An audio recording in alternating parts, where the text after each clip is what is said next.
Pourquoi les grands clubs peuvent contourner les règles sans être punis? C'est la question que je me pose car Ardon Jashari, jeune milieu suisse du club de Bruges, est aujourd'hui au cœur d'un bras de fer entre son club et l'un des plus grands noms du football européen, le Milan AC. Le joueur valorisé à 32 millions sur Transfermarkt fait l'objet d'un vif intérêt du club italien, mais Bruges réclame 40 millions, Milan lui en propose 33 plus 5 de bonus et refuse de monter plus haut. Jusque-là, tout semble normal, mais l'histoire va plus loin car Milan a déjà parlé avec le joueur et ce dernier fait pression sur son club pour partir. Problème, ce que fait le Milan est sur le papier illégal. Selon les règlements de la FIFA, aucun club ne peut entrer en contact avec un joueur sous contrat sans l'accord écrit de son club, sauf s'il lui reste 6 mois de contrat, et ce n'est clairement pas le cas ici. Pourtant, cette pratique est courante. Pourquoi? Eh bien parce que c'est presque impossible à prouver. Cette discussion passe par les agents, les proches ou de simples intermédiaires. Sans preuve écrite ou aveu public, la FIFA ne peut pas intervenir. Secondement, parce que la pression est indirecte, le joueur refuse de s'entraîner, rejette les autres offres et parfois fait grève. Ici, Jashari refuse même de participer à la préparation estivale et on ne sait même pas s'il sera présent à l'entraînement lundi. Troisièmement, parce que les grands clubs ont du poids, Milan sait qu'il peut attendre, le joueur veut venir et Bruges finira peut-être par céder. Et pour finir, parce que les sanctions sont rares. Même dans les rares cas où un club est attrapé, les sanctions sont souvent réduites ou annulées en appel. Bref, le jeu en vaut la chandelle. Mais ce n'est pas tout, les clubs ont plusieurs raisons de continuer à utiliser cette méthode et tout porte à croire que ce n'est pas prêt de s'arrêter.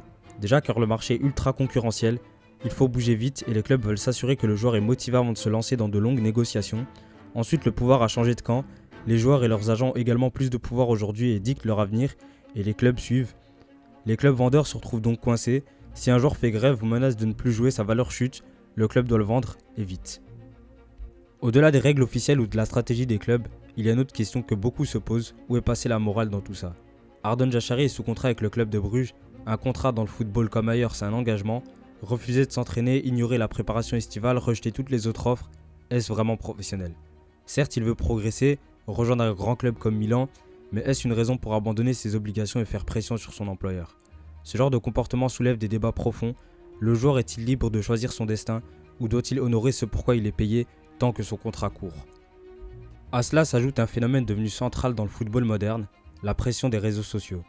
Depuis que Bruges a refusé l'offre de Milan, le club belge est la cible de milliers de messages d'insultes et de pression sur X ou Instagram. Certains fans milanais accusent Bruges d'être gourmand, d'empêcher le rêve d'un jeune joueur, voire de saboter sa carrière.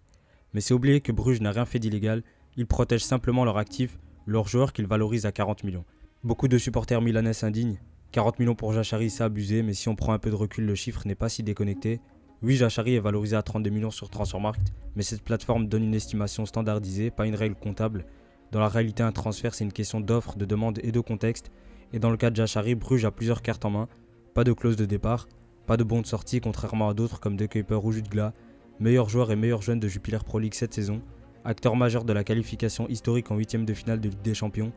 Une étape que le Milan n'a malheureusement pas pu atteindre cette année. Il est vu en interne comme l'un des plus grands talents jamais passés par le club. Et Bruges n'a aucune urgence financière. Donc pourquoi brader un joueur qu'ils estiment stratégiquement et sportivement central? En ce sens, leur position n'est pas irrationnelle, elle est simplement cohérente avec leur projet. Mais attention, il ne s'agit pas non plus de diaboliser le Milan. Ils utilisent les leviers à leur disposition, contact avec l'agent, discussion avec le joueur, mobilisation des supporters, etc. Ce sont des méthodes devenues quasi normales, surtout dans un marché où le rapport de force penche souvent en faveur du joueur et du club acheteur. Et soyons honnêtes, le club de Bruges n'est pas non plus un ange dans ses pratiques.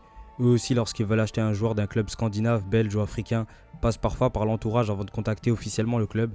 C'est une réalité du football moderne, tout le monde joue un peu avec les limites, certains mieux que d'autres, mais personne n'est totalement innocent.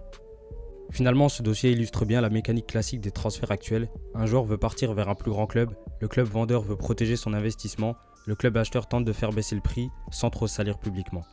Ce n'est pas une guerre, c'est un jeu d'équilibre, d'influence et de stratégie. Parfois le joueur pousse trop fort, parfois le club vendeur est trop dur. Ce qui est nouveau, c'est que tout cela se passe sous les yeux du public, avec les réseaux sociaux comme caisse de résonance. Alors, pourquoi Milan peut-il contourner les règles?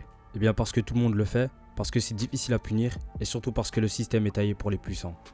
Et tant que la FIFA ne renforce pas ses contrôles, le football continuera de danser sur cette ligne floue entre les règles et les réalités du marché. Et toi, tu penses que Bruges doit résister ou que Milan finira par gagner la partie? Dis-le moi en commentaire. On arrive donc à la fin de cette vidéo. Si le contenu t'a plu et que tu es fan de football belge, n'hésite pas à lâcher un like et à t'abonner. C'était tout pour moi et à la prochaine.